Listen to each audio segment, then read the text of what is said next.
And But when we this can grace accept it, was hard won. This wisdom was hard won. When I I look at think what you it's, went through, though, what you went through in your personal journey, I hope you're okay with speaking about some of it, because you dealt with so much dis-ease in the body and dis-ease in your own equilibrium emotionally and mentally. And it's all because you didn't have that permission. So this is the gift of this book, to give people permission to be okay with everything that doesn't feel okay, to give up the resistance to reality as you're experiencing it moment by moment. So you dealt with severe illness, really. I mean, do you want to speak about the different things you went through on your journey? sure. I had, when I was at my worst, I had ME, myalgic encephalomyelitis. And that started out just chronic fatigue, Yeah, muscle aches, joint aches, brain fog, like you wouldn't believe. yeah, And I used to have migraines, and I've had skin conditions and all sorts of things. And then the ME got to the point where I was in a wheelchair. And then from in a wheelchair, I was in bed. I just didn't get out of bed for 2 months. And you talk about resistance and not having permission. And for me, what I would love this book to be a part of is a change in the way that we look at how to approach life. Because I think we aren't taught. I think it's changing now, and I think there are pockets where it's really getting a lot better. But when I was at school, there was a lot of fear, a lot of conditioning, a lot of rules that there was no questioning, no room to question. Is this serving us? Is this helping? It was just, this is how it is. Yeah. That was a generational thing as well. Our parents had no self-inquiry. They were too busy. I mean, I don't know how many children your parents had, but I came from a family of 7. And there's no room to sit and psychoanalyze yourself. You're too busy getting on with life and making everything work for the family.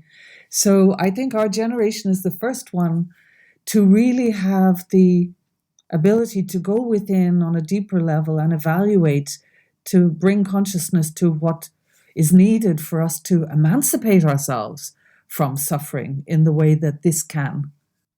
And to emancipate ourselves from all of that conditioning. Yeah, exactly. And that expectation that this is how it has to be. Yeah. And if you are finding that difficult, it's your fault.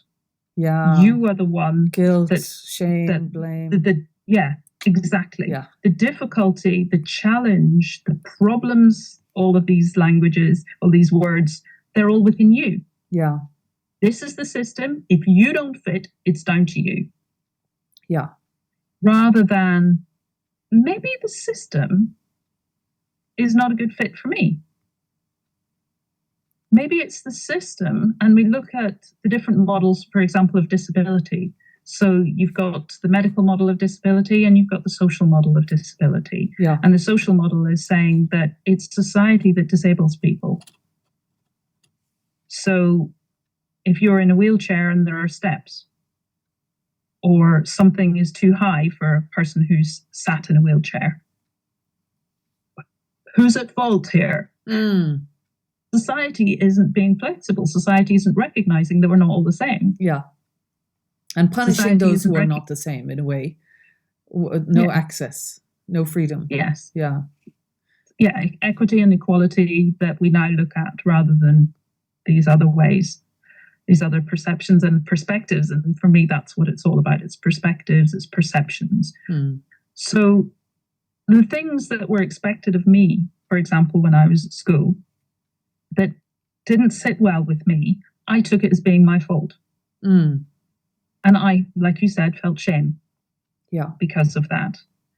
And that led on then to eventually me becoming quite ill. Can you give an example of that, Robin? Well, ME is often said to be the disease of people who are perfectionists. Right. But why are we perfectionists? Because we feel that we're below grade. We're not good enough. So we're pushing and striving and trying harder. And it's just not going to work. But where did that feeling come from for you?